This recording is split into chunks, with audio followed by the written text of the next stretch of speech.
अस्सलाम वालेकुम। रबी शरह सदरी वयस्सिर ली अमरी वहलुल उक़दतुम मिन लिसानी यफ़क़हू क़ौली। आज हमारा मौजू थोड़ा मुख्तलिफ होगा और हम कोशिश करेंगे कि इस मौजू पे भी हम बात करें और मुख्तलिफ टॉपिक को भी हम लेके चलें। तो ये टॉपिक आज ज़रूरी है, तो मैं चाह रहा था कि आपके साथ इस पर बात करूँ। मैं टॉपिक स्टार्ट करने से पहले एक पोइट्री में एक शेर पढ़ूँगा, तो आपने उसको थोड़ा समझना है। तलाश इल्म तो पहुँच गया कहाँ से कहाँ तक, जहाँ मैं बता तो सही वो कौन सा सबक है जो खुदा ने नहीं दिया कुरान में। तो अल्लाह ताला ने ऐसा कोई सबक, ऐसा कोई सब्जेक्ट, ऐसा कोई मौजू नहीं जिसका कुरान में ज़िक्र नहीं है। आज हम प्राइमरी से लेकर मैट्रिक या पीएचडी तक हम पढ़ते हैं ना, उसको हमने मुख्तलिफ सब्जेक्ट्स में डिवाइड किया हुआ है। चाहे वो हमारी फ़िज़िक्स है, चाहे हमारी केमिस्ट्री है, चाहे हमारी बायो है, चाहे जो है वो हमारी कॉस्मिक है, जियोलॉजी है, एस्ट्रोलॉजी है, जो भी हम पढ़ते हैं, आप यकीन माने इन सब का ज़िक्र जो है कुरान में पहले से मौजूद है। इनकी तरफ इशारे हैं। सीधा सीधा हर एक चीज़ के बारे में तो ज़िक्र नहीं किया जा सकता। ज़ाहिर सी बात है, कुरान एक निशानियों की किताब है, वो इशारा करती है, वो आपको निशानी देती है। तलाश करना आपका काम है। कुरान बार बार इसी बात पर जोर देता है कि तदब्बर तदब्बर, गौर व फ़िक्र तदब्बर। और अल्लाह ताला फरमाता है कि अक्लमंदों के लिए निशानी है, तो जो ढूंढेगा उसके लिए निशानी है। तो अल्लाह ताला ने हमें इस दुनिया में पैदा किया और हमारा रिज़्क़ भी यही है। इस कायनात को इंसान के मातहत किया। सारी इंसान की जो सहूलियात है वो इस कायनात के अंदर अल्लाह ताला ने पैदा की हैं और वो सारी हमारे लिए। तो आज इस मौजू पे हम बात करने के साथ हम ये समझने की कोशिश करेंगे, इसको मैं दो हिस्सों में करूँगा।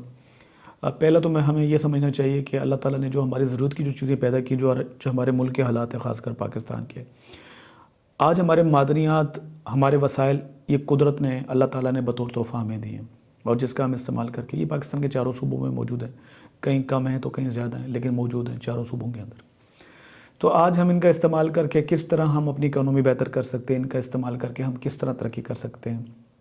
आज चाइना अगर बहुत बड़ी मंडी है, बहुत बड़ी मार्केट है मिनरल के हवाले से, वो गाड़ियों की मैन्युफैक्चरिंग करता है, प्रोडक्ट बनाता है, वो एलईडी से लेके, मोबाइल से लेके, नैनो टेक्नोलॉजी, चिप से लेके, सिम से लेके, या आप मुझे जो देख रहे हैं मोबाइल की जो मार्केट है, आपकी मोबाइल की जो स्क्रीन है, आपकी चिप्स हैं, जो भी है, या आप जो नेट इस्तेमाल कर रही हैं, सारा का सारा मिनरल की बदौलत है। इससे इनको प्रोसेस करने के बाद जो प्रोडक्ट बनता है, तो वो सारी प्रोडक्ट्स आपके हाथ में, चाहे गाड़ी या आपने अपने घर के अंदर जो सरिया तक इस्तेमाल किया हुआ, जो आपने अपने घरों में या कपड़े पहन के जो हमने कलर इस्तेमाल किया, ये सारे के सारे मिनरल्स की बदौलत हैं। तो हमारी ज़िंदगी का जो है ना 98% जो भी चीज़ें हमारे पास मौजूद हैं, इनका ताल्लुक मिनरल से, और 2% ऐसे जिनका इनडायरेक्टली मिनरल से, लेकिन वो भी मिनरल से, मिनरल्स के बगैर नहीं है। तो ये मौजू बहुत बड़ा होगा। तो मैं आज सिर्फ आपको ये बताने की कोशिश कर रहा हूँ कि बतौर मुस्लिम हमें फ़ख्र होना चाहिए, हमें वो खुशी होनी चाहिए कि आज इस सदी के अंदर, इस दौर के अंदर, आज कुरान पाक सच्चा साबित हुआ, सुरखरू हुआ, और आज वही अमेरिका, वही इज़राइल जो तहकीकात की दुनिया में, ताकत की दुनिया में आगे हैं, आज वो कुरान की इस बात को मानने के लिए और उसकी तस्दीक करने के लिए बिल्कुल आमादा भी हैं। और उसको जब उन्होंने इसको तहकीकात जब इस पर की, तो अल्हम्दुलिल्लाह कुरान सच्चा साबित हुआ। और कुरान की ये चीज़ 7वीं सदी में मुमकिन नहीं थी।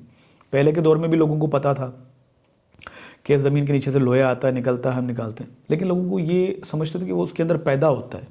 लेकिन कुरान सूरह हदीद के अंदर आज से 1400 साल पहले, और जो है 7वीं सदी में अल्लाह ताला बता चुका था, वनज़लल हदीद फ़ी बास शदीद मनाफ़िल लिन्नास। अल्लाह तबारक तआला ने 1400 साल पहले बता दिया था कि हमने उसको वनज़ल किया, हमने उसको नाजिल किया। आज साइंस कहती है, अब वो क्योंकि कॉस्मिक से रिलेटेड है, वो एक अलग टॉपिक होगा, उसको हम डीप में आगे जाके पढ़ेंगे। सिर्फ मैं यहाँ पर ये बताना चाहूँगा कि देखें, पहले दौर में लोग ये समझते थे 7वीं सदी के अंदर कि यार लोहा जो है वो ज़मीन के अंदर पैदा होता है और ज़मीन के अंदर बनता है। लेकिन कुरान ने 1400 साल पहले माशाल्लाह सुभान अल्लाह कहा था कि लोहा पैदा ज़मीन के अंदर नहीं होता, ये नाजिल किया गया। कुरान ने उस वक्त बताया था। तो सुभान मेरे अल्लाह की ज़ात कि उस सदी में सोचना भी नामुमकिन था कि एक चीज़ ज़मीन के अंदर है, आसमान से नाजिल कैसे हो रही है। खुदा वहाँ पर लफ्ज़ अनजाल के बजाय, वनज़लना के बजाय, तो वहाँ पर रब जो खलक का लफ्ज़ भी इस्तेमाल कर सकता था, लेकिन कुरान पाक में वहाँ पर जो है खलक का लफ्ज़ इस्तेमाल नहीं है। तो ये अल्लाह ताला की बड़ी एक मतलब इंसान इस दौर में अगर ये चीज़ें पढ़ता है ना, तो बेबाक अपने मुँह से जो है सुभान अल्लाह निकलता है। हम अल्लाह ताला सही फरमाते हैं कि अगर हम जितनी भी तारीफ़ अल्लाह की करें शायद कम है। تو اس چیز کو سمجھنے کی ہمیں کوشش کرنی ہے. ایک تو میں نے آپ کو یہ بتانا ہے کہ اہمیت کتنی ہے اس چیز کی کہ جس سے ہمارا ملک ترقی کر سکتا ہے, کیونکہ ہم اگر قرآن کو چھوڑیں گے تو میرے خیال میں ہماری ترقی نہیں ہوگی. تو میں نے کہا نا کہ ایسا کون سا سبق ہے جو قرآن میں نہیں ہے. میں آج جو ہم پڑھ رہے ہیں نا, جو معدنیات کے بارے میں, معدنیات ایک جیولوجی ہے اور ہم جیولوجی کو سمجھنے کی کوشش کریں گے, آہستہ آہستہ ہم چیزوں کو آگے لے کے چلیں گے. اس کے بعد پارٹ 2 ہے پہاڑوں کے بارے میں بھی. تو آپ دیکھیں گے اللہ تعالیٰ نے قرآن پاک کے اندر, سورہ انبیاء کے اندر بھی اور مختلف جگہوں پہ جبال کا جب ذکر کیا ہوا عرض پہ. آج سے پہلے لوگ یہ سمجھتے تھے کہ پہاڑ جو ہے نا وہ بس ایک پہاڑ ہے, مطلب اس کے علاوہ وہ اسے ایک پتھر کے علاوہ کچھ اور نہیں سمجھا کرتے تھے. لیکن قرآن نے اور آج کی سائنس نے, یہ آج سے قرآن پاک نے تو 7ویں صدی میں یہ باتیں کی, اور سائنس آج پیدا اس بات کو مان رہی ہے کہ اس کی لیئرز موجود ہیں, اس کی لیئرز موجود ہیں. جتنا وہ سرفیس پہ ہے, جتنا زمین کی سطح پہ ہے, اور اس سے کئی گنا اندر ہے. یہ قرآن پاک پہلے ہی بتا چکا ہے اور سائنس آج اس بات کو ثابت کر رہی ہے. تو یہ انسان کو کس طرح زمین کو قابو کر کے بیٹھے ہوئے ہیں, ان کی وجہ سے زمین کتنے حد تک قابو میں ہے. اب ان کی لیئرز کیا ہیں میں آپ کو بتاتا ہوں. اس کا ایک تو آپ یہ سمجھیں کہ کمپلیکس جو اسٹرکچر ہے, اب اس میں پہلے لوگ یہ سمجھتے تھے کہ کرسٹ ہے, یعنی کہ جو سیدھی زمین ہے بس وہی, اس کے علاوہ کچھ نہیں ہے. پھر سائنس نے ثابت کیا نہیں, وہ مینٹلز میں بھی ہے, پھر وہ کور میں بھی ہے, انر کور ہے, آؤٹ کور ہے, مختلف.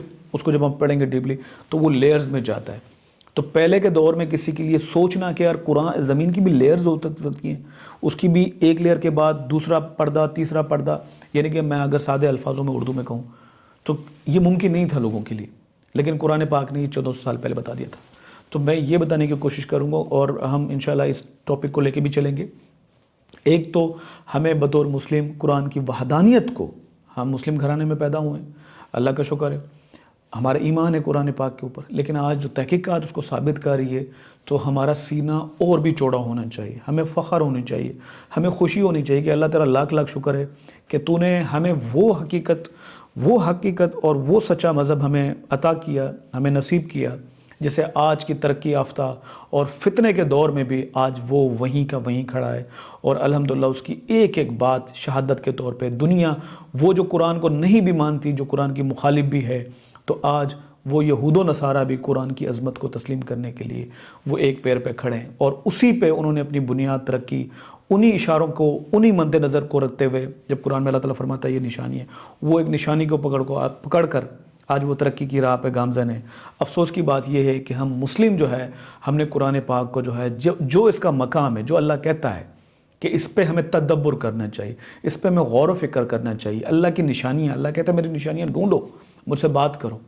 تو آج ہمارا رزق بھی اس قرآن میں ہمیں اللہ نے بتا دیا کہ آپ نے کیسے حاصل کرنا ہے, اور اللہ نے یہ بھی بتا دیا کہ اس دنیا میں آپ نے کامیاب کیسا ہونا ہے, اور اللہ نے یہ بھی بتا دیا کہ آپ نے اپنے آخرت کے لیے اس طرف آپ نے اپنی کامیابی کا سفر کس طرح طے کرنا ہے. تو میں امید کرتا ہوں انشاءاللہ ہم اس چیز کو آگے بڑھائیں گے اور ہم اس پہ مزید بات کریں گے. السلام علیکم ورحمۃ اللہ وبرکاتہ.